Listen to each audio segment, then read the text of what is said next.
Sorry about that. Hello and welcome to How I Built This Resilience Edition. I was just doing the most NPR thing, which is eating my homemade yogurt with puffed quinoa.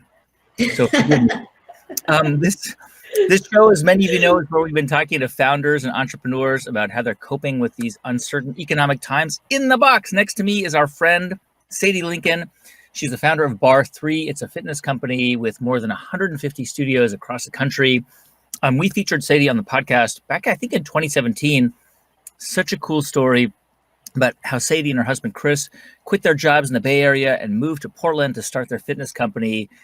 Barre, if you don't know, is a form of exercise that uses a ballet bar and isolated core movements. Hugely popular. Sadie is with me from Portland. Welcome, Sadie. Hi, thanks for having me.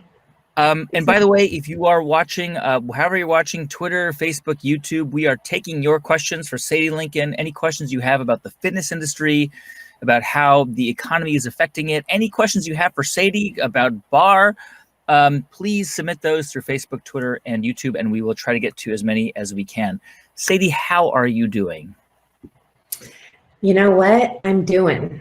I'm feeling, having a practice of just being honest with where I'm at every single day. I woke up a little jittery today, to be honest, to get on live here in my living room with dogs eventually barking and leaf blowers and teenagers playing loud music. So yeah. That's our new normal though, isn't it? I woke up pretty jittery too this morning. Just a bunch of some I don't know, pent up anxiety. I gave up coffee at the beginning of the of COVID, and then I started drinking it again in recent days, and I think that might have something to do with it. So, do you drink coffee, by the way? Yes, a lot these days. Like, that's really brave of you to give that up during COVID-19. Because it was like exacerbating my quickening heart rate, you know? Yeah. So Sadie, first of all, your family is okay. I know you're in Portland and your company is based in Portland, and I'm assuming your team has been teleworking and Zoom calls and things like that. Yeah.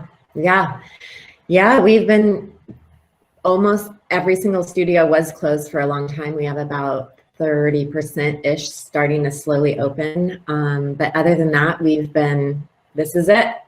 We've been on Zoom. Yeah. So we did a whole week on the restaurant industry, which is kind of a canary in the coal mine because it was the first industry to really get hit hard when the lockdowns and shutdowns began, and we featured a whole series of chefs and restaurant owners, and the fitness industry obviously also really hit hard. As you know, I think it was yesterday, 24 Hour Fitness, a huge chain, filed for bankruptcy protection. They're going to shut down, I think, 130 of their locations over the next few years. You actually worked there for 11 years and left to launch barre3. Tell me about the situation with Barre. About 30% of your locations are open, but 70% are still shut. I imagine, this is not an easy moment for the company. No, on so many levels. This is one of the most hard, profound, important moments of our history at barre3. And we're not alone. That's one comfort, I suppose. All business is going through this right now. And yeah, I think it's surreal for me to hear about 24 Hour Fitness going bankrupt, because when I was there, our tagline was bigger, better, stronger, and we were unstoppable. We were growing at a rapid speed. And it's also interesting because barre3 has really tested our crisis resistance muscle during this whole COVID quarantine. And within 24, we shut 100% of our studios, and within 24 hours, we got on a call crying with our franchise advisory board and our leadership team, and all of us just deeply saddened about and fearful of the unknown. And within 24 hours, we came out and we said, you know what, we are not closed, we're opening a virtual studio. And we opened live stream classes in our living rooms. with babies and cats and dog slamming, and let go of sort of the precious nature of our premium brand that way, but so dedicated to staying connected with our community. And luckily, some of our studios have remained amazingly 90% pre-COVID revenue because of the loyalty of their community, really having an emotional connection with them and knowing the owner personally on a personal, basis. I'm thankful in this moment that we've franchised, that we've grown an empowered model that way, because I think our communities have really stepped up to support our owners, and our owners have worked their tails off, worked so hard. So I think community is key. Overall, just to be clear, our studio business is probably around 55% post-COVID. Pre-COVID. Wow. And just to be clear, I mean, your locations these are franchise owned and operated by franchisees. Do they have autonomy, obviously, given the restrictions in their states, on how they want to proceed? Like if they're in a state where, businesses can open, can the franchise owner make that decision on her own? Yes. Yeah. And so, every single owner, it's truly her business. We're 100% female led right now. It's her business and legally her choice. And that's the empowered franchise model.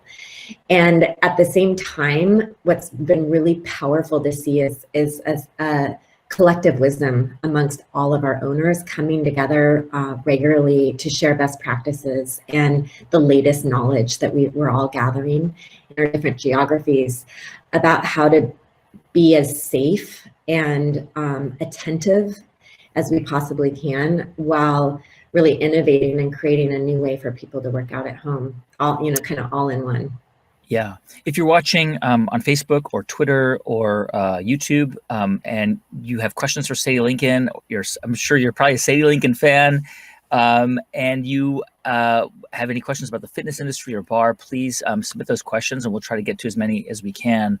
I'm interested in this idea that you said, like within days, we kind of pivoted to a virtual model, and you mentioned, barre3 is a premium brand. There's they're beautiful studios. For those who haven't been, you offer childcare at many of the locations. I think, if not all the locations.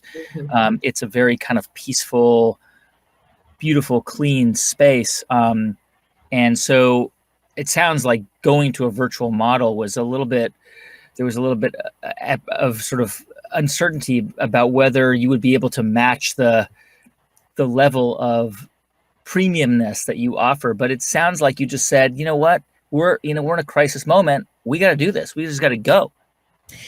Well, yeah. And not only our studio was a premium experience, our online streaming workouts are premium. We have beautiful set production. We have trained instructors who have trained for years to be in front of the camera. And it's very different to teach a class to a camera than it is to a group of people. Very different skill set needed, and also a whole set of fear and insecurity. As soon as you turn the camera on, there's just a whole nother level of like shutdown that happens about really coming across real. So we had to let go of that beautiful production, and I remember distinctly the team we kind of asked ourselves, what are we afraid of? Like, go. Try, let's do this, And when we gave all of our owners and ourselves that permission to be messy, to fail, and then, pick ourselves back up and ultimately triumph, that's probably been my favorite silver lining of this whole experience, is to see that happen and to really acknowledge that we are an empowered company that way. And it has truly been so cool, Guy, for me to be on Instagram and just pop into live classes and be able to wave to people and see these people teaching in their sweet homes and just giving it their all, and their community coming out and really rallying around them. And one thing we learned is that we've had this beautiful online streaming service, and we have subscribers in 98 countries. It's a really strong, and now it's done, significantly better because so many people are working out at home. They're subscribing to that. But what we learned is that our studio clients don't care. Like, they don't really want that. They want their instructor that they know. They want their owner that they have an emotional connection with. And they don't care if she's in her house with dog hair on her yoga pants. Like, they actually, I would venture to say, like that better. I think there's an intimacy that we've all felt through this experience that's pulled us together in a really powerful way. So cool. So basically you have had a studio, a premium streaming model where instructors go to a studio, and the studio's in Portland, right? Yes. Our headquarters are here in Portland. And now it's basically instructors doing it via Zoom or Instagram Live or however they're doing it. And you still have this streaming service that people can subscribe to. And I think you guys offer like 15-day free trial. I think that offer is still in place. It sounds like you've seen a real spike in people kind of signing up for the virtual classes. Oh yeah. Overnight, it was so interesting watching, like, I started to watch the Today Show because I was home, and the commercials, even like Uber or major brands were, acknowledging this era. And in those commercials, they were usually featuring people working out at home. Like, that was the main dialogue, is people taking care of themselves at home. There was a massive campaign within days of quarantine about the power of working out at home, which, drove our online subscription business significantly, which thank goodness we have. That's really helped us sustain and be strong right now, and helped us all move and be happy. Probably more importantly. And I think you guys are doing something also with Samsung Health on their new smart TVs. Do you think? I was talking to a friend of mine who's a fitness instructor, and just kind of talking about what this means for the future. Is the future of fitness virtual, or kind of a hybrid virtual and in person? What do you think? Well, what I know is that humans crave connection and being together. It's a basic human need. And we know this. This is data-based, right? Loneliness is taking us down. It is an illness. In fact, loneliness is as much a predictor of our longevity as smoking is now. Yeah. We need to come together in community. And when you come together in a group with music and alignment, and in a sense, like this empowering physical experience, that fights lonely.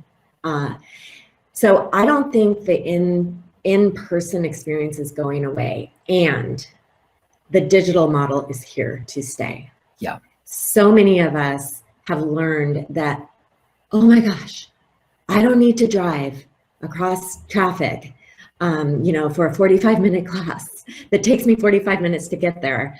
I can press play during nap time and get my workout in right here. And that's really liberating, right? That's really meeting people where they are and where they need to be. And also, some people don't feel comfortable being in public. I know on my more introverted days, I'd rather be literally and figuratively at home in my body and have more permission to make it my own and honor what's right for me in that moment. And I think we've all, literally everybody in the world has learned that in the last 2 months. I love that you're reminding us, anyone watching, that you are an introvert, because you are also such a public face of barre3, and anyone who knows and barre3 knows Sadie. And have you also been leading exercise classes, fitness classes? Yeah, I continue to. I've done, I did a bunch of live stream ones on Instagram. Honestly, those are my favorite classes I've ever taught, ever. They were, because I was so raw and real in my living room with my son, who's 14, was the camera guy. My daughter and my dog were the backup dancers. Chris would jump in every once in a while. And I just taught what was present for me in my heart. I didn't choreograph anything. I just was like, literally gave everybody the same experience I needed. And there was just this sense of like togetherness that felt so good for me. And honestly, being in my home as an introvert felt really good too. I just taught our first class. We just opened Cedar Mill, and we're testing opening Cedar Mill here in Portland, Oregon. It's our biggest studio, and we have a garage door that opens. And I had 4 people in class. It felt like 2008 when I first opened. I kept saying it over and over again. Wow. I really feel like I'm opening again for the first time with a whole lot of wisdom. But it really feels like the beginning again. It really is a new start for me and all of us here at barre3. It's pretty amazing. I mean, it reminds me of the podcast episode that we did with you back in 2017. I remember you describing just like being, I think you described that being mentally and physically just broken. I think you said something like, you said something like fitness is failing me. You were a fitness instructor. You were working in marketing and for 24-hour fitness, and you and Chris left. You left the Bay Area and you moved to Oregon, and you started again. And I think the thing you talked about at the time was how that personal crisis for you actually fostered innovation. That's really when all your engines of creativity were on fire. Yes. And I wonder if there's a parallel to this moment. I mean, do you sometimes feel that same kind of creative energy on your best days right now? 100%. You just nailed it. With strong, clear constraints, a clear problem, combined with purpose, and I would say an empowered team, innovation happens, creativity happens. And when I started barre3 and really grew into barre3, I would say when I grew into barre3 around maybe 2012, I realized, oh my gosh, we are so conditioned to exercise because we are manipulated for a long years and years and years of conditioning and manipulation around the fact that we should buy fitness so that we can change our body, change the shape of our body to fit into an ideal that's imagined in the future that's not us. Who is going to succeed in that model? Yeah. So, Guy,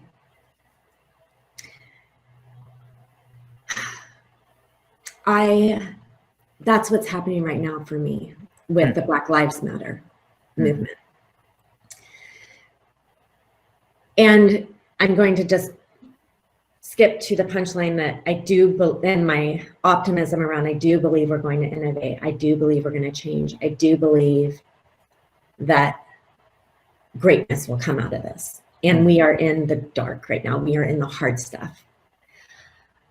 As similar to reckoning with that, I was feeling not enough and shame around my own body and not living up to the ideal. I'm going through a lot of those same feelings, being very self-aware that I am a white woman in leadership with immense privilege, and confronting my own white bias around that has led to me unconsciously building a company of leaders who look a lot like me.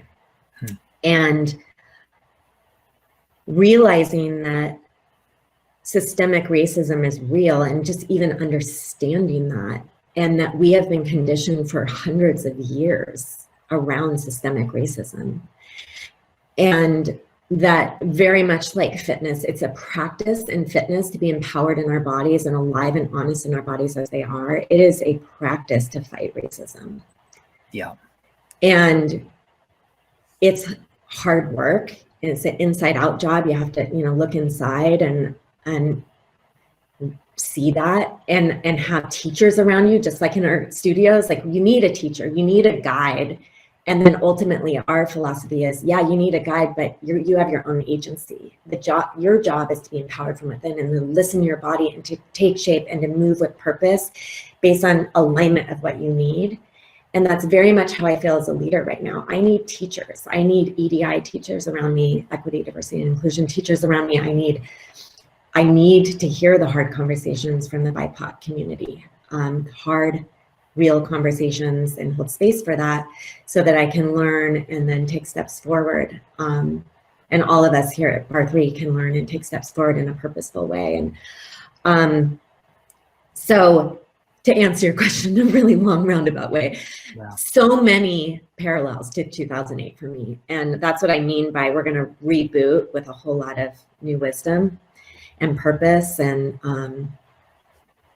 just like the early days, we're probably gonna mess up along the way and just pick ourselves up and try to be better. Sadie, I mean, jumping on that idea, talking about racial justice and injustice. I remember you've come to the last two How I Built the Summits, and thank you for that. And you came to our summit in October in San Francisco, and you facilitated a leadership circle. This is something that you do as a leader with your leadership team. You bring them together and you guys have these very deep and meaningful and candid and raw conversations. And this is part of your whole approach as a leader. A, are you able to do that in the same way now virtually? And B, have you started to convene those conversations around race, around your industry and race, and around, sort of ideas that you want to kind of bring out and uncomfortable conversations you want to have, starting with your team? Yes, and I'm thankful that we have practiced this idea of circle in our organization for 12 years because we're primed in a way for this moment of holding space. And what I mean by that, just to go back to circle leadership, the role of circle leadership, me as a leader, if I'm holding a circle, and you can just think about sitting around a dining room table or around your boardroom table or right now in Zoom. So yes, we're doing it through Zoom. Your job is to listen and to hold space so everybody is seen and heard, and not afraid to fail, not afraid to speak their truth. And that builds community, it builds trust, it builds debate, it builds innovation, and it ultimately builds culture because people on the team know in real practice that they're seen and they're heard. Everybody wants to be seen and heard and know they matter and that they're contributing.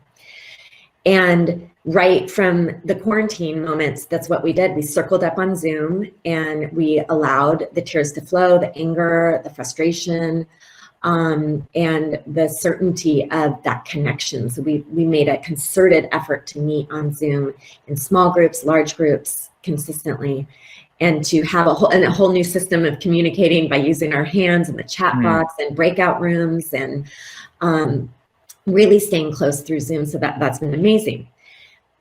Flash forward to right now in this moment, yes, we're holding space and we're figuring out how to do this in a way that's true to who we are and not trying to make up that, like, I can't all of a sudden be an expert and have a plan, right? My job as a leader right now is really learning and understanding and listening to the BIPOC community and specifically our clients who have reached out and team members and advisors and people in the space. We're all reading Let's Talk About Race right now as an organization. It's voluntary and we have a regular book club that's peer-led. So I'm not leading it, none of the leadership team is leading it. We have breakout rooms and it gives us a way to have this conversation in a safe space.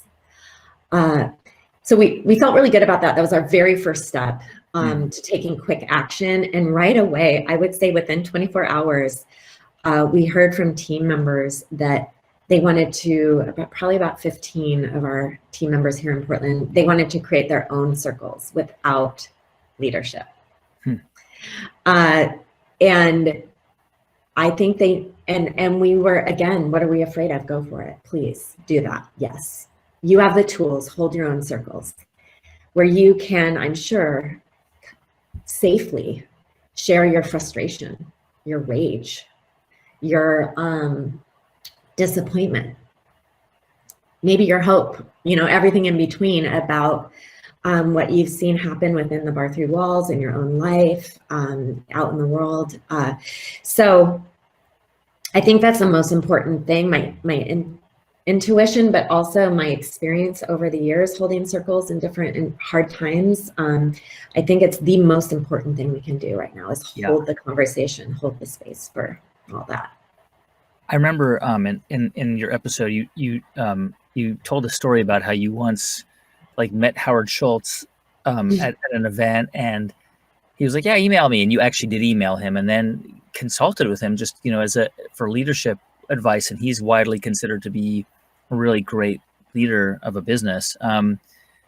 It sounds to me like you have grown, your leadership growth has sort of been on kind of in this hyperdrive mode. Like you've grown as a leader more in the last 3 months than maybe in the previous 5 years. 1,000%. 1,000%. The headline for me is, it's not about me. It's not about me. If people are upset right now directly at me, I am here to hold that space and to not take it personal, because racism isn't about me, right? That's more important than my image, protecting myself, feeling sorry for myself. And same with the team, letting it go, listening, learning from our owners. I mean, I have 120 invested owners who are teaching me right now, actively teaching me right now how to innovate, how to lead, how to be resilient, stay connected to our communities. Yeah, it's been like a masterclass in leadership. And I would add that we've added a COO who's one of the most remarkable leaders I've ever worked with. And I get the front row seat, a masterclass in leadership with him. His name's Bruce Edwards. And he's really championing our EDI commitment right now and putting it into action, and an incredible listener. And yeah, it's always a job to be a student as a leader. Yeah, which I think is a really important lesson, because there's a perception that, the person at the top has all the answers. But as you have made very clear, the person at the top needs help learning how to lead constantly. Constantly. And how to simultaneously learn, be a student while making executive decisions, while moving the business forward. I mean, we need to get out of this hole. We need to move. We need to create strategy and plans. And, so there is a little bit of switch tasking there of this, desire to take more time and to really investigate and grow and learn and read every book I can get my hands on, and an urgency to do it now. And I've had to check myself quite a bit on that front. And really, I mean, back to the Black Lives Matter movement and everything that's happening in that space, because that's just what's present for me right in this moment, is this woman that I follow now on Instagram, Andrea Renee, I believe her name is, gave me a new term that I think is really important, performative activism. Mm-hmm. Performative activism is rooted in a motivation to show up, like on Instagram, let's say, right, to preserve or protect your image. And react, versus doing something that's super thoughtful and based on truth. And I've had to really, really check myself on that front and ask myself before I post anything, am I doing this because I feel like I have to, or I should, or they won't like me if I don't? Right. Or am I doing this because it's something that's true and about our commitment to sustain change and growth? And I think that's tricky for us. I think we all want to move to go right now without doing the work first, without being thoughtful first. And we need to be thoughtful first. Otherwise, this movement will not be sustainable. The headline will go away. Yeah. The protests will go away. All of us need to right now set our foundation. And there's so many of us that are beginners at this. Unfortunately, the vast majority of us, white leaders in privilege, are new at this. We need to set a foundation of a practice so it's sustainable, so that we practice over the long haul how to look inside, learn, and then proceed with purpose, so that we change the system, we change the model, which is going to take time. It's going to take time and commitment. Sadie, in 5 years from now, when you look back at this moment, I mean, global economic crisis, global health crisis, a social justice revolution really happening in front of our eyes. What do you want to take from this moment that will make what you do better, and make your team better, and make your company better, and make your values stronger? I'm going to quote Glennon Doyle: "We can do hard things. We can do hard things." And just because it's hard and can feel scary, it doesn't mean we have to be frozen or retreat back to comfort. You know, we have an opportunity for greatness right now, to be great.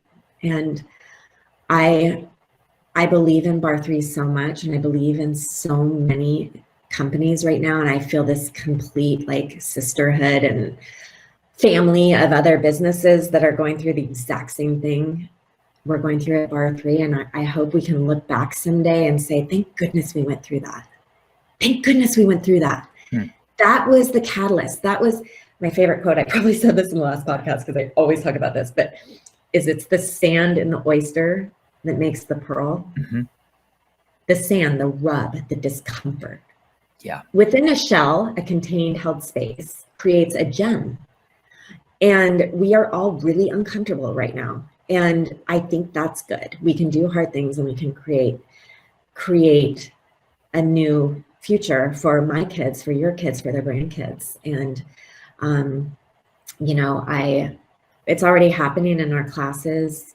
It's happening real time in our organization. I'll give you an example.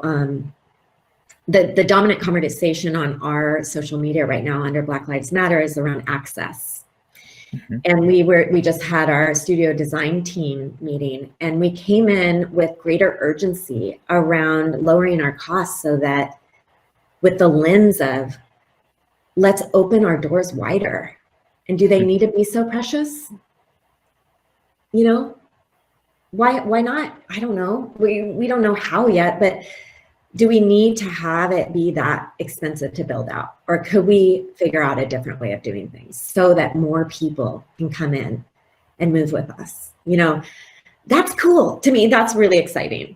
You know, that feels like innovation to me in a positive direction that will also help business. And we all need the business to thrive. I hope we look back someday and we thank ourselves like, wow, I'm so glad we went through that, because if we didn't go through that, we wouldn't have been able to extend our reach like we have. Sadie Lincoln, co-founder of barre3. Sadie, thank you so much. It's my sincere pleasure. And Sadie, I just want to say hello to a couple people watching. Ali Gouge from Facebook just wanted to. She's a small studio owner. She wanted to thank you for talking about the pivots, and she's appreciates you. Also, Liz Bohannon from Facebook. Catherine Morse in Worcester, Massachusetts, Mary Eileen in Cheyenne, Wisconsin, Sierra Dominguez in the Bay Area, Aria Del Fay in New York City, and many others. Just a couple of quick announcements. This Friday, we're back with Facebook Live conversation with Governor Deval Patrick, former governor of Massachusetts. He has launched a fellowship program that brings together entrepreneurs in Israel and Palestine. He's an incredible person. His personal story is mind-blowing.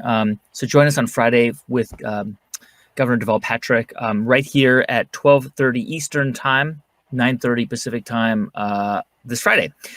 In case you missed this conversation, any part of it, or any of our previous conversations, they are all available at facebook.com/howibuiltthis or on the NPR YouTube page. We've got, I don't know how many of these conversations, like maybe 30. It's tons of them. So go check them out.